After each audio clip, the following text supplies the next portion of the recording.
Hello everyone, welcome back to my channel. आज हम लोग पढ़ने वाले हैं क्लास 9 का चैप्टर है जो कि फंडामेंटल यूनिट ऑफ लाइफ है। तो इसके लिए अगर हम लोग देखेंगे, सबसे पहले हम ये जानते हैं कि सेल होता क्या है। सेल हमारा क्या होता है? स्ट्रक्चरल और फंक्शनल यूनिट ऑफ लाइफ होता है। तो अगर हम लोग देखें, ये मान लीजिए हमारी एक वॉल है। हमारी एक वॉल जो होती है वो क्या होती है? एक एक ईंट से मिल कर के बनी होती है। ईंट मतलब ये क्या है? हमारा ब्रिक्स से मिल कर के बनी होती है। किससे? एक एक ब्रिक से मिल कर के बनी होती है। तो वैसे ही अगर हम देखें, हमारा जो ऑर्गेनिज्म होता है, कोई भी ऑर्गेनिज्म, लिविंग ऑर्गेनिज्म है, वो किससे मिल कर के बना होता है? वो एक एक यूनिट ऑफ सेल से मिल कर के बना होता है। तो अगर हम लोग देखें, तो अगर ये सेल है, मान लीजिए ये क्या है? हमारा एक सेल है। एक सेल मिल करके अगर क्या हो जाएंगे? ग्रुप ऑफ सेल बना दें। एक सेल, दो सेल, तीन सेल, चार सेल, तो ये सारे हमारे क्या कहलाएंगे? टिश्यू। क्या कहलाएंगे? टिश्यू कहलाएंगे ये। ग्रुप ऑफ टिश्यू अगर हो जाए, मान लीजिए एक टाइप की सेल ये है और दूसरे टाइप की हमारी सेल ये है, तो ये मिल करके क्या बना देगा? हमारा ऑर्गन। ये क्या कहलाएगा? ऑर्गन। ढेर सारे ऑर्गन अगर मिल जाएं तो वो क्या करेंगे? क्या बनाएंगे? हमारे जैसे स्टमक है, लीवर है, किडनी है, ये सारे मिल जाएंगे तो हमारे क्या बनाएंगे? ऑर्गन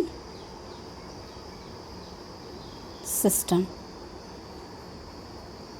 अगर पूरे बॉडी का सारा ऑर्गन सिस्टम अगर मिल जाए, respiratory system, digestive system, nervous system, excretory system, तो हमारा क्या होगा? एक ऑर्गेनिज्म बन जाएगा। तो होप आपको ये क्लियर होगा कि कैसे एक ऑर्गेनिज्म बनता है एक यूनिट ऑफ सेल से। तो सेल जो होता है हमको स्ट्रक्चर भी प्रोवाइड कर रहा है, और कोई भी अगर ऑर्गेनिज्म है या कोई भी ऑर्गन है, वो अगर अपना फंक्शन प्रोवाइड कर रहा है, वो भी किसकी वजह से होता है? सेल की ही वजह से होता है। तो सेल हमको स्ट्रक्चर भी प्रोवाइड कर रहा है और फंक्शन भी प्रोवाइड कर रहा है। यहाँ अगर हम लोग देखें तो रॉबर्ट हुक ने पहली बार जो बार्क ऑफ ओक ट्री था, उसमें एक कॉर्क को, एक स्लाइस ऑफ कॉर्क को निकाल करके उसको एक प्रिमिटिव माइक्रोस्कोप में देखा। तो उनको कैसा दिखा? प्रिमिटिव माइक्रोस्कोप में देखा हनी कोम्ब लाइक स्ट्रक्चर। जैसे आप लोग मधुमक्खी का छत्ता देखते हैं, वैसे ही उनको दिखा। तो उन्होंने देखा और बोला कि ये हनी कोम्ब जो होता है, ये क्या होता है? इसमें ढेर सारे बॉक्सेस हैं। तो ये पर्टिकुलर बॉक्स को उन्होंने नाम दे दिया कि ये हमारा क्या है? सेल है। तो ये इनकी डिस्कवरी थी। नेक्स्ट टाइम क्या था कि what are living organism made up of. इसके लिए एक एक्सपेरिमेंट है। ओनियन बल्ब हम लोग लेते हैं, उससे क्या करते हैं? एक एपिडर्मिस लेयर को पील कर देते हैं, मतलब निकाल देते हैं। उसको वॉच ग्लास में रखेंगे, पानी डालेंगे ताकि वो सूखे ना। फिर उसको उठा करके हम क्या कर देंगे? एक स्लाइड के ऊपर रख देंगे। उस पील को रखने के बाद उसके ऊपर डाई दे देंगे ताकि वो कवर हमको कलर प्रोवाइड कर दे, और कवर स्लिप ऐसे रखेंगे कि बबल्स उसमें बिल्कुल भी ना आए। उसको फिर हम देखेंगे माइक्रोस्कोप में, तो हमको कुछ इस टाइप का दिखेगा। तो ये सारे क्या हैं? हमारे सेल हैं, और सेल के अंदर जो डॉट डॉट ये बना हुआ है, इसको हम लोग क्या बोलेंगे? न्यूक्लियस है। होप आपको इतना क्लियर हुआ होगा।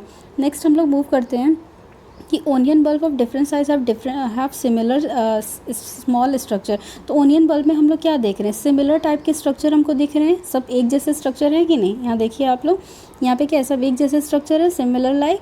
तो इसीलिए यहाँ पे कह रहा है ये सिमिलर लाइक जो स्ट्रक्चर जो हमें दिख रहे हैं, उसको हम लोग क्या कहते हैं? सेल बोलते हैं। और यही बेसिक बिल्डिंग यूनिट है, मतलब यही यूनिट है जो कि पूरा एक मिल करके क्या बना रहा है? ओनियन बल्ब बना रहा है।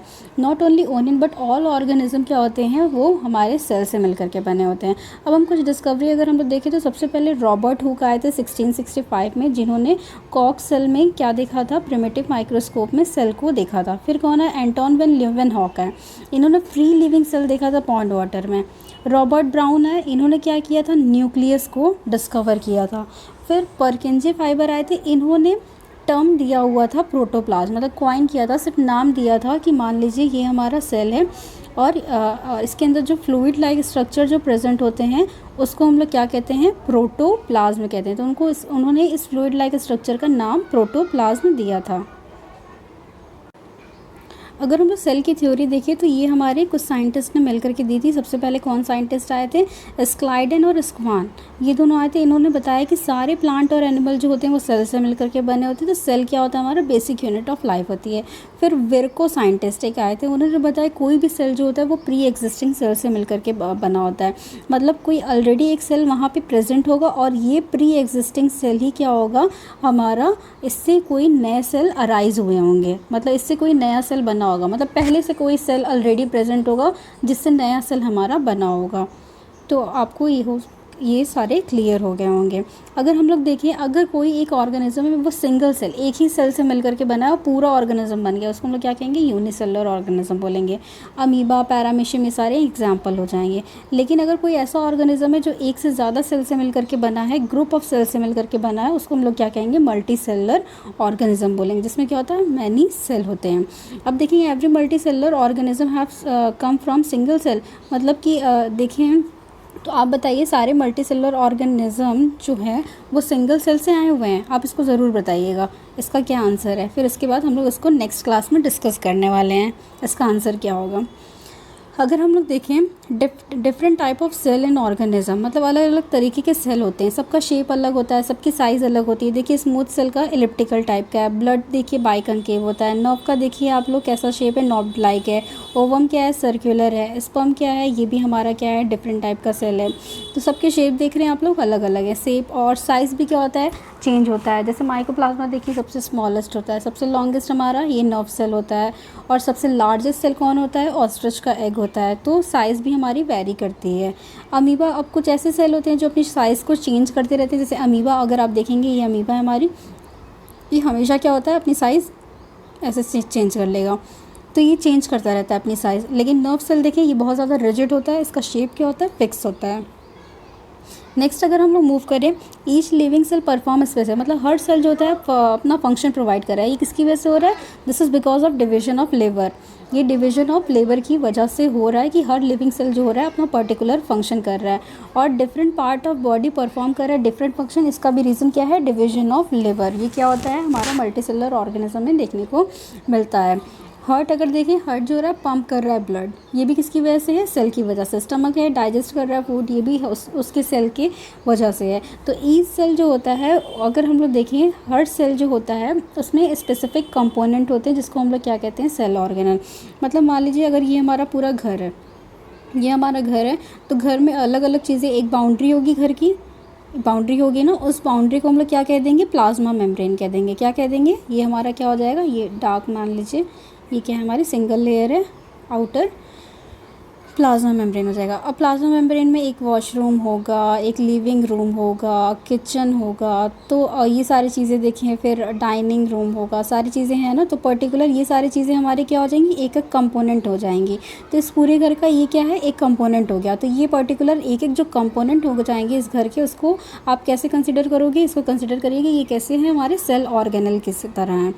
तो ऐसे ही हमारे सेल में भी होता है कि जो बाउंड्री होती है वो क्या कहलाती है? Plasma membrane. उसमें क्या होता है? कई कंपार्टमेंट होते हैं, उनको कंपोनेंट होते हैं, उनको अलग अलग नाम दिया गया है। जैसे हमारा सेंट्रली लोकेटेड क्या होगा? न्यूक्लियस होता है, साइटोप्लाज्म फ्लूइड लाइक स्ट्रक्चर होता है, गोल्गी बॉडीज़ होती हैं, एंडोप्लाज्मिक रेटिकुलम होता है। तो ये सारी चीज़ें होती हैं। तो सेल अगर कोई भी फंक्शन प्रोवाइड कर रहा है, this is all because of cell organelle. तो अगर हम लोग देखें सेल कंपोनेंट देखें, तो मैक्सिमम नंबर ऑफ सेल में अगर हम देखेंगे, ये 3 मेजर कंपोनेंट होना ही होना है, प्लाज्मा मेम्ब्रेन, न्यूक्लियस और साइटोप्लाज्म। नेक्स्ट हम लोग पढ़ने वाले हैं प्लाज्मा मेम्ब्रेन होता है क्या? अभी मैंने बताया ये क्या होता है? एनिमल सेल में प्रेजेंट, प्लांट और एनिमल सेल दोनों में होता है, और सबसे आउटर मोस्ट कवरिंग होती है। लेकिन प्लांट में क्या होता है? सबसे आउटर मोस्ट क्या होता है? सेल वॉल होता है। मतलब अगर हम यहाँ प्लांट सेल बनाएं, प्लांट सेल हमेशा क्या होता है? स्क्वायर या रेक्टेंगल होता है। इसके बाहर क्या होती है? एक लेयर हमारी पाई जाती है। मान लीजिए एक लेयर है, इसको हम लोग क्या कहेंगे? Cell wall. ये क्या है? हमारी सेल वॉल है। और ये कौन सी अंदर वाली लेयर है? हमारी प्लाज्मा मेम्ब्रेन है। ये हमारा प्लांट सेल हो गया। अगर हम एनिमल सेल बनाएं तो एनिमल सेल कैसा होगा? हमारा सर्कुलर लगभग होता है, और इसके बाहर ये जो आउटर मोस्ट वाली लेयर है, ये हमारी क्या कहलाएगी? प्लाज्मा मेम्ब्रेन होती है। प्लांट में सेल वॉल प्रेजेंट नहीं होते हैं। तो प्लाज्मा मेम्ब्रेन को हम लोग सेल मेम्ब्रेन भी बोलते हैं। आउटर मोस्ट कवरिंग होती है, प्रिवेंट करता है मूवमेंट, मतलब कि कोई भी चीज़ अगर एक्सटर्नल एनवायरनमेंट में प्रेजेंट है तो उसकी एंट्री और एग्जिट, मतलब अगर सेल के अंदर आ रहा है, सेल के बाहर जा रहा है, इसका फंक्शन कौन प्रोवाइड कर रहा है? प्लाज्मा मेम्ब्रेन की वजह से। और ये बहुत ही ज़्यादा सिलेक्टिव परमेबल होते हैं, मतलब कुछ ही चुन चुन के चीज़ों को अपने अंदर एंट्री कराते हैं, एग्जिट करवाते हैं, तो इसीलिए इसको हम लोग क्या कहते हैं? Selectively permeable. बहुत ही फ्लेक्सिबल होता है भाई। अगर हम लोग सेल वॉल देखें तो वो क्या होता है? रिजिड होता है। तो प्लाज्मा मेम्ब्रेन क्या है? फ्लेक्सिबल इन नेचर होता है। और अगर हम लोग देखेंगे प्लाज्मा मेम्ब्रेन, तो प्लाज्मा मेम्ब्रेन हमारी किससे मिलकर के बनी होती है? लिपिड, प्रोटीन और कार्बोहाइड्रेट से मिलकर के बनी होती है। यहाँ पे लिखा हुआ है लिपिड, प्रोटीन और 1% क्या होता है हमारा? कार्बोहाइड्रेट्स भी होते हैं। तो अगर हम लोग देखें प्लाज्मा मेम्ब्रेन में, मान लीजिए कोई गैस की एंट्री और एग्जिट कराना, जैसे CO2 को एंटर कराना, जैसे रेस्पायरेशन में होता है नॉर्मली यूनिसेलुलर में, तो ऑक्सीजन अंदर जा रहा है, एंटर कर रहा है सेल के अंदर, और CO2 बाहर रिलीज़ होगा। तो ये कैसे होगा? डिफ्यूजन के थ्रू होता है। मान लीजिए आउटसाइड द एनवायरनमेंट क्या है हमारा? CO2 की कंसंट्रेशन कम है, वहीं अगर इनसाइड द सेल देखें CO2 की कंसंट्रेशन ज़्यादा है। तो हमको पता है डिफ्यूजन में क्या होता है? कोई भी चीज़ का मूवमेंट क्या होता है? हायर कंसंट्रेशन से लोअर कंसंट्रेशन होता है। तो here we can see that inside the cells carbon dioxide concentration are increase है, तो movement of carbon dioxide will be from inside the cell toward the outside of the cell. तो कहाँ से कहाँ होगा? इनसाइड से आउटसाइड होगा। वहीं अगर हम लोग देखें ऑक्सीजन, अगर क्या होता है इंस्पिरेशन के टाइम में अंदर जाता है यूनिसेलुलर में, तो आउटसाइड ऑक्सीजन ज़्यादा है और इनसाइड द सेल ऑक्सीजन कम है, तो ऑक्सीजन कहाँ जाएगा? From outside to the inside. तो आपको ये समझ में आया होगा डिफ्यूजन होता कैसा है? ये प्लाज्मा मेम्ब्रेन के थ्रू होता है। वाटर का मूवमेंट कैसे प्लाज्मा मेम्ब्रेन के थ्रू होगा? ये किसके थ्रू होता है? ओस्मोसिस के थ्रू होता है। यहाँ डेफिनेशन थोड़ी चेंज हो जाती है। यहाँ भी क्या होता है? डिफ्यूजन होता है वाटर का, लेकिन क्या होता है? एक सेमी परमेबल मेम्ब्रेन, यानी प्लाज्मा मेम्ब्रेन के प्लाज्मा मेम्ब्रेन से होते हुए क्या होगा? वाटर क्रॉस करेगा। If a diffusion of water will from the higher concentration of water to the lower concentration of water and it will be across semi permeable membrane, then it will called as osmosis बोलेंगे इसको हम लोग। तो जैसे मान लीजिए बाहर क्या है? कंसंट्रेशन वाटर का ज़्यादा है, लेकिन यहाँ पे सोल्यूट का कंसंट्रेशन हमारा क्या है? सोल्यूट मतलब जैसे मान लीजिए चीनी और पानी का घोल है, तो जो चीनी है वो सोल्यूट हो जाएगा, पानी क्या हो जाएगा हमारा? सॉल्वेंट हो जाएगा। तो मान लीजिए अगर वाटर अगर यहाँ ज़्यादा है तो इसकी कंसिडर में हम लोग क्या लेते हैं? सोल्यूट यहाँ कम होगा, और इनसाइड में सोल्यूट क्या हो जाएगा हमारा? ज़्यादा हो जाएगा। लेकिन मूवमेंट क्या होगा? वाटर का होगा। तो वाटर कहाँ से कहाँ मूव करेगा? From outside to the inside. देखिए आप एरो यहाँ पे, तो अंदर की तरफ मूव करेगा। तो ओस्मोसिस आपको समझ में आ गया होगा। नेक्स्ट हम लोग मूव करते हैं। मान लीजिए ये हाइपोटोनिक सोल्यूशन है। हाइपोटोनिक सोल्यूशन क्या होता है? मतलब सोल्यूशन में क्या होगा? हाइपो मतलब डिक्रीज, टोनिक मतलब क्या होता है हमारा? ओस्मोटिक कंसंट्रेशन होता है या फिर सोल्यूट कंसंट्रेशन। मतलब सोल्यूशन अगर हम लोग देखें, अगर हम लोग जूम करते हैं इसको, तो मान लीजिए ये क्या है हमारा? ये क्या है हमारा? सेल है, ठीक है। तो सेल में अगर देखें तो ये हम क्या लिए? कंटेनर लिए हुए हैं, उसमें क्या है? Hypotonic solution. मतलब यहाँ पे सोल्यूट की कंसंट्रेशन क्या है? हाइपो मतलब डिक्रीज़ है। अगर सोल्यूट कम है तो इसके कंपैरिजन में वाटर क्या होगा? वाटर ज़्यादा होगा। इनसाइड द सेल क्या हो जाएगा? Just opposite, solute will be decrease in concentration, और वाटर क्या हो जाएगा हमारा? सोल्यूट यहाँ क्या हो जाएगा? इनसाइड द सेल ज़्यादा हो जाएगा, और वाटर क्या हो जाएगा? कम हो जाएगा। तो वाटर का मूवमेंट कहाँ होगा? जहाँ ज़्यादा है वहाँ से कम की तरफ हो जाएगा।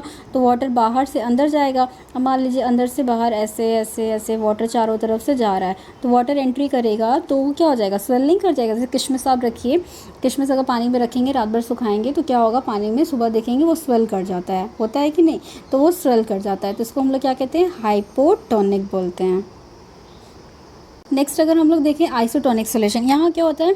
बाहर की जो एक्सटर्नल कंसंट्रेशन होती है वाटर की या सोल्यूट की, और इनसाइड द सोल्यूट और water concentration will be same. ये सेम होता है, तो इसी वजह से क्या होता है? नो नेट मूवमेंट, और सेल की जो साइज़ रहेगी सेम टू सेम साइज़ यहाँ पे देखी जाएगी। नेक्स्ट अगर हम लोग देखें यहाँ पर, तो हमारा क्या है? बाहर क्या है? सोल्यूशन में हाइपरटोनिक, यहाँ मतलब सोल्यूट ज़्यादा है और वाटर कम है। अंदर क्या है? वाटर ज़्यादा है, सोल्यूट कम है। तो ज़्यादातर वाटर कहाँ से कहाँ? अंदर ज़्यादा है, तो ज़्यादा से कम जाएगा, तो यहाँ से यहाँ आएगा बाहर की तरफ, तो सारा पानी बाहर निकल रहा है, तो ये क्या हो जाएगा? सेल सिकुड़ नहीं जाएगा, श्रिंक नहीं कर जाएगा। तो इसी को हम लोग क्या कहते हैं? हाइपरटोनिक सोल्यूशन बोलते हैं हम लोग। तो यहाँ पे क्या हुआ है? एग्जाम्पल दिया हुआ है। जैसे आप लोग क्या करिए, कोई एग है, एग का शेल को रिमूव कर दीजिए। जो कैल्शियम कार्बोनेट से मिलकर के बनी होती है। क्यों उसको रिमूव किए? क्योंकि वो क्या होता है, इम्परमेबल हो जाएगा किसी भी चीज़ के लिए, और ये क्या होता है, बहुत ही सॉलिड होता है। तो सेल की लेयर को हम निकाल देंगे और क्या करेंगे, एग को हम ऐसे वाटर के कंटेनर में रखेंगे जहाँ क्या होगा, डाइल्यूट HCl प्रेजेंट है। मतलब क्या है, डाइल्यूट HCl है, मतलब वाटर की कंसनट्रेशन यहाँ ज़्यादा है और HCl यहाँ पे मतलब सोल्यूट की कंसनट्रेशन कम है। तो वाटर क्या होगा, अंदर जाएगा तो स्वेल कर जाएगा, जाहिर सी बात है। नेक्स्ट अगर हम लोग देखें यहाँ पे क्या कह रहे हैं, अगर हम इसी सेम एग को हम क्या कर देंगे, कंसनट्रेटेड सॉल्ट सॉल्यूशन में अगर रखेंगे तो यहाँ सोल्यूट क्या है, ज़्यादा है और वाटर क्या है, कम है। अंदर वाटर ज़्यादा है, सोल्यूट कम है, तो वाटर अंदर से बाहर की तरफ आ जाएगा, तो देन एग की सेल क्या हो जाएगी, श्रिंक कर जाएगी। होप आपको यहाँ तक क्लियर हो गया होगा। नेक्स्ट अगर हम लोग देखें यहाँ पे क्या कह रहा है, यूनिसेलुलर ऑर्गेनिज्म जिस हो चाहे प्लांट हो, ये सब वाटर और न्यूट्रिएंट क्या होते हैं, ओस्मोसिस या डिफ्यूजन के थ्रू क्या करते हैं, लेते हैं। तो ये क्या होता है, प्लाज्मा मेम्ब्रेन के थ्रू ही क्या होता है, पॉसिबल होता है ओस्मोसिस और डिफ्यूजन। तो एंडोसाइटोसिस क्या होता है, अब तो चलो ठीक है, गैस एंट्री कर गया, वाटर एंट्री, लेकिन अगर कोई फूड पार्टिकल है, बड़े है, थोड़ी साइज में ज़्यादा है, जैसे अमीबा होता है, अमीबा ये अमीबा है ना, तो अगर इसके पास फूड आ गया तो ये माइक्रोब्स हैं, माइक्रोब्स ये इसके फूड हैं, तो ये थोड़े बड़े इन साइज़ हैं, मतलब क्या है, इसकी साइज़ ज़्यादा है, तो इस पूरे फूड पार्टिकल को कैसे अपने अंदर एंट्री करेगा डाइजेशन के लिए, तो एंडोसाइटोसिस इसके लिए रिस्पॉन्सिबल होता है। अमीबा क्या करेगा, अगर किसी चीज़ को एंगल्फ कर रहा है, मतलब खा रहा है किसी फूड पार्टिकल को, तो उसको हम लोग क्या कहते हैं, एंडोसाइटोसिस बोलेंगे। सेल वॉल क्या होता है हमारा, सेल वॉल अगर हम लोग देखें सिर्फ प्लांट में ही प्रेजेंट होता है, अलॉन्ग विद प्लाज्मा मेम्ब्रेन ही होता है। मैंने भी बताया प्लाज्मा मेम्ब्रेन के बाहर सेल वॉल की लेयर होती है जो कि बहुत ज़्यादा रिजिड और टफ होती है। आउटसाइड द प्लाज्मा मेम्ब्रेन है, सेलुलोज से मिलकर के होती है, और ये क्या होता है, स्ट्रक्चरल सपोर्ट या स्ट्रेंथ प्रोवाइड करता है। तो अगर हम लोग यहाँ देखें कि हमारा क्या है, अंदर वाटर है, प्लांट सेल है, तो अगर क्या हो रहा है, प्लांट सेल से अगर क्या हो रहा है, वाटर अगर आउटसाइड की तरफ जा रहा है, तो अगर उस कंडीशन को हम लोग क्या बोलेंगे, जैसे अगर मान लीजिए कोई प्लांट सेल है और प्लांट सेल में अंदर क्या है, वाटर ज़्यादा है और बाहर एक्सटर्नल एनवायरनमेंट में यहाँ पर हमारा क्या है, वाटर कम है, तो वाटर अंदर सेल के ज़्यादा है तो वाटर बाहर आएगा, सीधी सी बात है। अभी हम लोग जैसे देखें तो वहाँ इस कंडीशन में श्रिंक होना चाहिए, तो प्लांट के टर्म में हम इसको क्या कहते हैं, प्लाज्मोलाइज्ड। और अगर ये ऐसे ही अगर कोई सेल है हमारा और बाहर क्या है, कंटेनर है, और इसमें क्या हो रहा है, वाटर यहाँ से यहाँ आ रहा है, जाहिर सी बात है यहाँ वाटर क्या होगा, ज़्यादा होगा, और अंदर क्या होगा, वाटर कम होगा, तभी क्या हो रहा है, ये सेल हमारी क्या हो रही है, यहाँ वाटर क्या होगा, कम होगा सेल के अंदर, तो ये सेल क्या हो जाएगी, स्वेल कर जाएगी। तो प्लांट के टर्म में अगर हम लोग देखें तो सेल को हम लोग क्या कहते हैं, टर्जिड बोलते हैं। क्या कहते हैं, टर्जिड, हम लोग टर्जिड बोलते हैं। अगर हम लोग देखें सेल वॉल को, तो सेल वॉल है, अगर वाटर क्या हो रहा है, एंट्री कर रहा है उसके अंदर, तो एक टाइम क्या होगा, जब एंट्री करता रहेगा, तो अगर हम जूम करते हैं इस डायग्राम को, मान लीजिए यहाँ पे क्या हो रहा है, यहाँ वाटर है, यहाँ वाटर की कंसंट्रेशन क्या है, ज़्यादा है, और सेल में वाटर की कंसंट्रेशन कम है, तो सेल में वाटर एंट्री कर रहा है, एंट्री करेगा तो स्वेल करेगा, तो अंदर जो भी वाटर एंट्री कर रहा है वो क्या करेगा, वॉल की तरफ प्रेशर बनाएगा कि नहीं, तो इस प्रेशर को हम लोग क्या कहते हैं, टर्गर प्रेशर बोलते हैं, जो कि क्या होता है, सेल जो होता है वॉल की तरफ प्रेशर लगाता है, किधर, ये वॉल की तरफ, और वॉल भी क्या करेगा, प्रेशर क्या करेगा, अगेंस्ट सेल की तरफ लगाएगा। इसी वजह से क्या होता है, सेल हमारा क्या होता है, इसी वजह से प्लांट सेल जो होते हैं विथ स्टैंड करते हैं डाइल्यूट एक्सटर्नल मीडिया में भी विदाउट बर्स्टिंग, मतलब बिना सेल के बर्स्ट हुए ये क्या होते हैं, सेल कैसे रह जाते हैं, क्योंकि जितना फोर्स क्या हो रहा है सेल मतलब सेल वॉल की तरफ लगा रहा है, उतना ही क्या हो रहा है, मेम्ब्रेन जो हो रही है वो सेल के ऊपर लगा रही है, तो इस वजह से क्या हो रहा है, सेल बर्स्ट नहीं होते हैं। होप आपको इतना लेक्चर बहुत ही क्लियर होगा। अगर अच्छा लगे तो लाइक और सब्सक्राइब और शेयर ज़रूर करिएगा अपने फ्रेंड में। Thank you very much for watching my lecture.